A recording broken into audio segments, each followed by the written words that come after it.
positions with competitive pay, benefits, training, and even relocation assistance. To apply for any of our open positions, visit arubis.com/richmond/jobs. Watch WRDW News at 5:30 weekdays for What the Tech. Sponsored by Augusta Preparatory Day School, leading the CSRA in STEM education.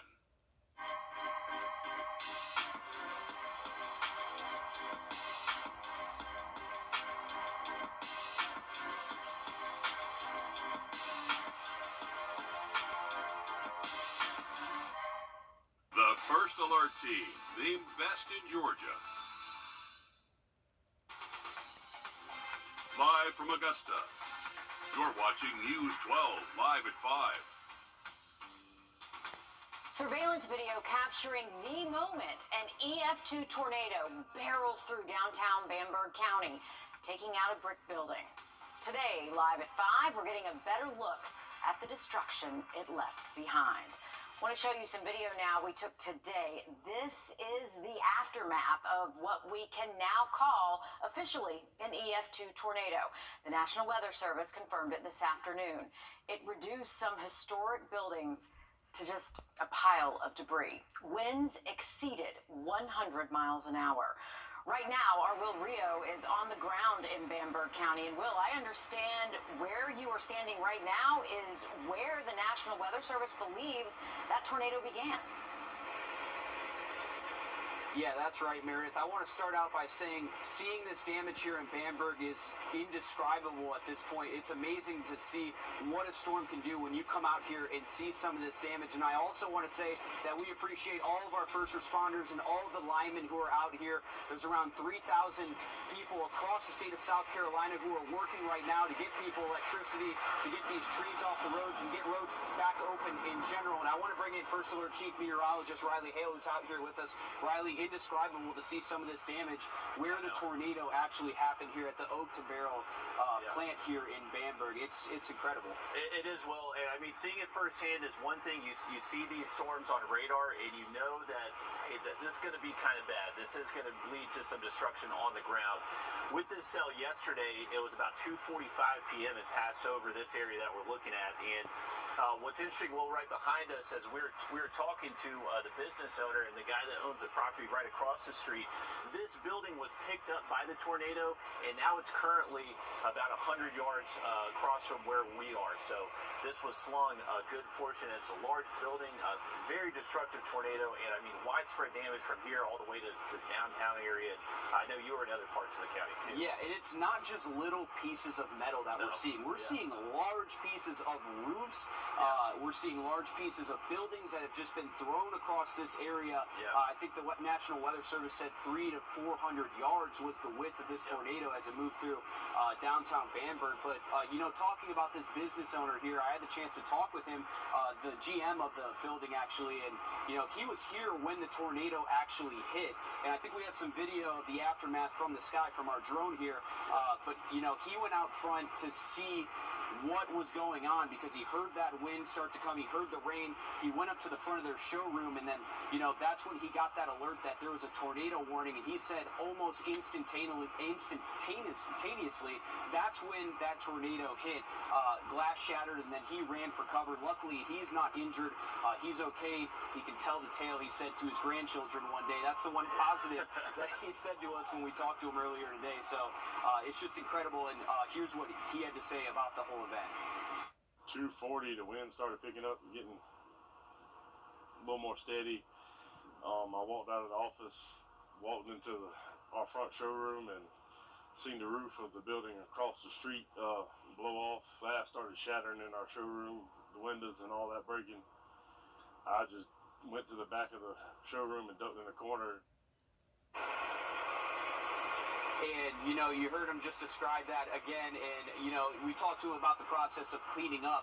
He says, I don't even know where to begin because half of this building is in the lot right next door. So it's going to be a long process for them. They say this community is a great community. They've come a long way, but this is definitely a huge step back for them as they try to recover from this. I mean, and where we are, it's just a couple blocks away from the downtown area, which also took a big hit. And we were talking with people there as well. And they can't even start picking up the bricks on Main Main Street until they fix the structural integrity of that building, because you can actually see it's visibly leaning over. So it's a process. Like you said, obviously it's very widespread. I mean, there's just all different types of stuff, like random portions of buildings. I mean, wires. There's insulation everywhere. The insulation is what really is crazy, because it's thrown against fence lines, in water towers. I mean, it's everywhere. So it's crazy that there are no injuries. I think that's the biggest thing, is that we didn't see any injuries with just such a destructive tornado. By the grace of God, especially with that video of seeing the tornado move through downtown.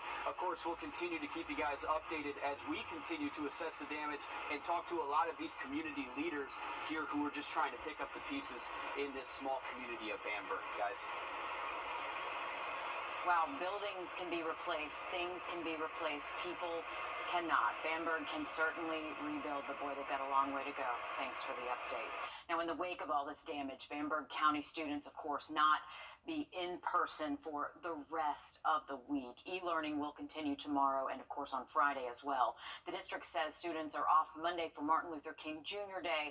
They will return to in-person classes Tuesday, giving that town some more time to pick up and heal. Also new this evening, Thompson's new police chief resigning tonight for personal reasons. Donovan Jones was selected by Thompson city leaders in late December to take over the role from former police chief Courtney Gale. Jones was previously an investigator with the Columbia County Sheriff's Office. The city council is still discussing the next steps. We go now to First Alert meteorologist Mikkel Hannah-Harding. Mikkel, you are now tracking another round of severe storms set to hit us Friday. People haven't even begun to clean up from round one. Exactly, Meredith. So that's the sad part about the fact that we even have to issue the first alert weather day for this Friday, but definitely have to do that because it does look a little bit concerning, and we have went ahead and issued that for the concern of yet again stronger tornadoes being possible, severe wind gusts over 60 miles an hour. The flash flood risk is not quite as widespread as it was yesterday, but still a low flash flood risk for some of our northern counties. And then in general with this system, we could see wind gusts elevated over 30 miles an hour. So looking at the severe outlook for our day on Friday from the Storm Prediction Center, it is a level 3 out of 5. So this is the same level that it was at for yesterday. Not saying that Friday will be a copy and paste repeat of what happened yesterday, but that threat level definitely has us concerned, and that's why we have already went ahead and put out that first alert weather day. So a step up from just first alert. As far as flash flood risk though for our northern counties, again, that's where you find that risk for Friday into Saturday. But elsewhere, a lot of us look to stay out of that flash flood risk, as we should see maybe not as intense or as long in duration in terms of rainfall for the event on Friday.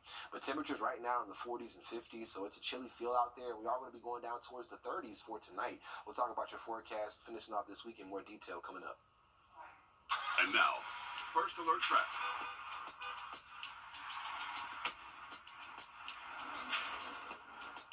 But before we do that, we're going to look at some traffic. Let's take a look outside of our studios, looking at Riverwatch Parkway and Interstate 20. Definitely looking at traffic, at least flowing smoothly here as we're now moving past that 5 p.m. hour. A lot of us are getting off work. Grovetown I-20, a nice flow of traffic here as well. We'll talk more about the forecast in just a bit. All right, thanks, Mikkel. Not just here at home, of course. As Hope Dean shows us, parts of Atlanta also got hit with severe storms, and recovery for some could take weeks. Tuesday's storms turned deadly when a tree fell onto this car in Clayton County, killing the driver. Police say the man behind the wheel was 78-year-old Herbert Lee Williams. Williams' son says his father was on his way to work when the tree came tumbling down. Other commutes across Metro Atlanta were also impacted by Tuesday's weather. Motorists on Northside Drive had to fight through flash flooding. It's not good. In Covington, water rushed into the parking lot of a shopping center, causing customers inside this Ross Dress for Less to evacuate. My heart goes out to the people that left their vehicle here. We walk our dog here all the time, and it is just flooded. We've been watching it rise since 10 o'clock. And in Roswell, water is spilling over the banks of the Chattahoochee River, flooding Azalea Park and closing down nearby streets. The normal edge of the water bank is probably, I don't know, about 75 yards from here. So it really is up significantly. It looks surreal. Looks like the river came up to meet us. Now, across South Carolina as well, flooding continues in areas like Lake Greenwood in Saluda. This is video from earlier today. This was taken by helicopter. Some farms lost all equipment to flooding, and damage to buildings there were also reported. Today, a jury found a Georgia mother not guilty of murder charges in the death of her 6-year-old son more than 20 years ago. Prosecutors allege Teresa Black killed her son William Hamilton in 1999 and left his body in a wooded area. The defense argued there was no proof of murder. They say William died after going to sleep in those woods because they were homeless, and he never woke up. While the jury acquitted Black on murder charges, they did find her guilty on one count of concealing the death of another. Black's sentencing will start Friday. She faces anywhere from 1 to 10 years. A new bill in South Carolina's House is looking to protect voters leading up to an election. Deep fakes. They are a branch of artificial intelligence that can mimic the mannerisms and likeness of just about any person. Now, this can be through images, audio, or even video recordings. It is widely uncharted territory that lawmakers are looking to restrict to protect voters from misinformation. It's very hard to decipher between what's real and what's fake nowadays because of these different technologies that are coming down. If this type of misinformation spreads, it will lead people down the wrong path. Now, under a proposed bill, a person caught impersonating a candidate or deterring voters from using the polls through deep fakes or other quote-unquote synthetic media could face fines and jail time. Still to come, South Carolina lawmakers just started their session, and already they're discussing what could be one of the most controversial social bills of the year, transgender health care. We'll show you what they have to say after the break. Mikkel? And we do have one more nice day of weather before we have to track the potential for a few more of those strong to severe storms heading into our Friday. We'll talk about that coming up next. Time and Limited in downtown Aiken.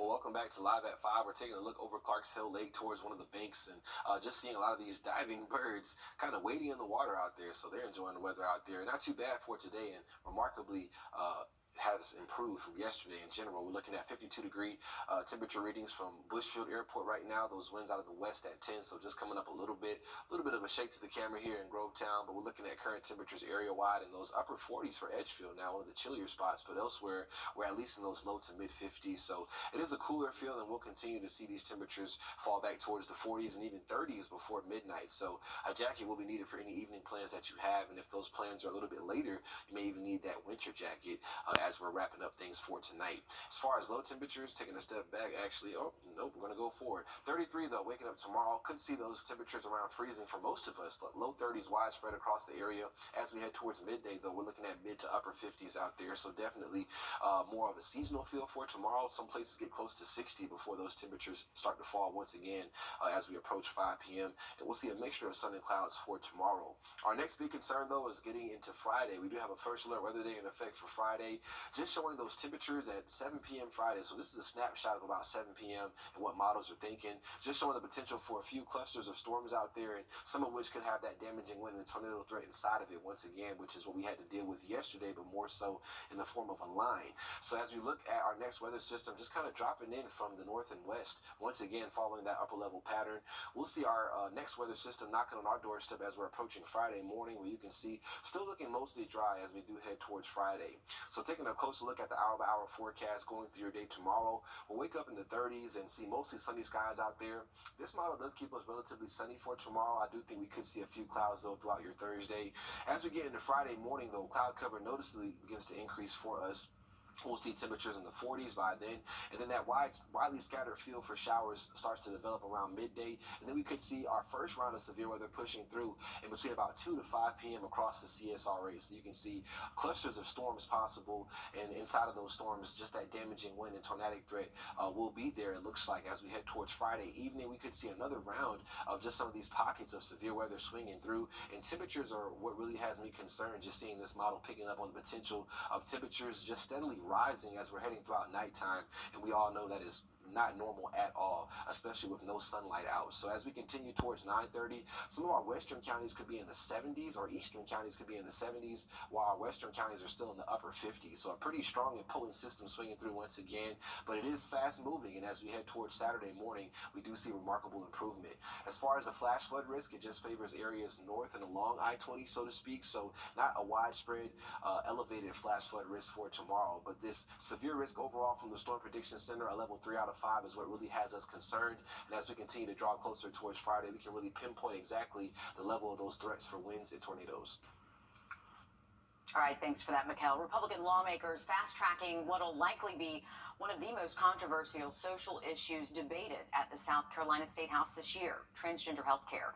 Supporters say their push is about protecting kids, while opponents argue it'll actually harm an already marginalized group of South Carolinians. Our State House reporter Mary Green has the details. Lawmakers just gavelled in to begin their legislative session here Tuesday. By Wednesday afternoon, a Republican-dominated committee had already advanced this bill to the House of Representatives floor, where it could be debated as early as next week. This bill would ban minors in South Carolina from undergoing gender transition procedures, including surgeries, hormone therapy, and puberty blockers. It would also prohibit state dollars from going toward these procedures and ban Medicaid from covering them for anyone younger than 27. When God created us, He created us male and female, and that's it. There is no other choice. And all these other folks that want to change that from birth or change that through their life, we need to stand up against that. The proposal would also prohibit school staff from knowingly withholding information from a parent that their minor child's perception of their gender is inconsistent with their sex. It's going to be so subjective, and there are going to be teachers who target students, and there are going to be teachers who make false assumptions, and that is going to have consequences. More than 20 other states have already enacted measures similar to this bill. Reporting from the State House, I'm Mary Green. A House subcommittee heard more than 3 hours of testimony on this bill Tuesday afternoon. Just one person spoke in favor of it, while the rest, including pediatricians and parents, spoke against it. More and more schools are switching to e-learning when issues arise, but it's leaving some parents scrambling to keep up. We'll dive deeper after the break. First Alert Radar, powered by Jim Hudson Automotive Group.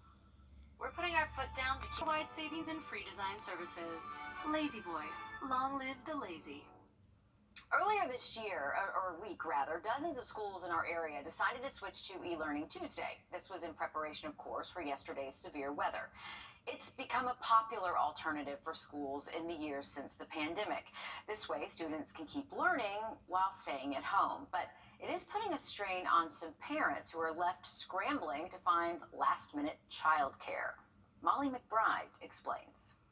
For my family, e-learning is something we dread. It's hard enough to be a working mom, Charleston County School District parent Jenna Arsenault says, and trying to juggle work while teaching her 2nd and 6th graders from home is overwhelming. They need a lot of coaxing throughout the day to actually get their assignments done, and it makes it pretty impossible to get any of my work done. Especially when all of our resources, like our daycares, etc., or even the kids that we rely on to babysit are now also obligated to stay home and e-learn. But I feel like it's a lot to ask people on top of that to also be responsible for e-learning. South Carolina policy gives school districts 5 e-learning days per school year. I would rather them be able to do some work, get credit for that day, and then not have to make it up at the end of the year.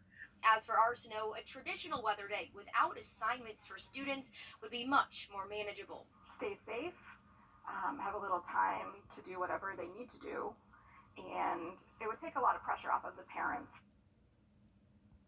Now, of course, it's up to the individual school districts whether students have an e-learning day or have the day off altogether. Parents, we all struggle with this one, don't we? Miguel? Most definitely, and even me and Riley kind of talking about if kids are safer at school or at home. Probably at school and not home by themselves, but hey, toss up there. As far as weather headlines, though, that First Alert Weather Day is the biggest one for Friday. We'll talk about that again coming up. Visit the all-new located just across the river on the Aiken-Augusta Highway. Breaking news live at 5. I can hear people both celebrating and crying for this one. ESPN and Fox Sports are reporting Coach Nick Saban of Alabama is retiring.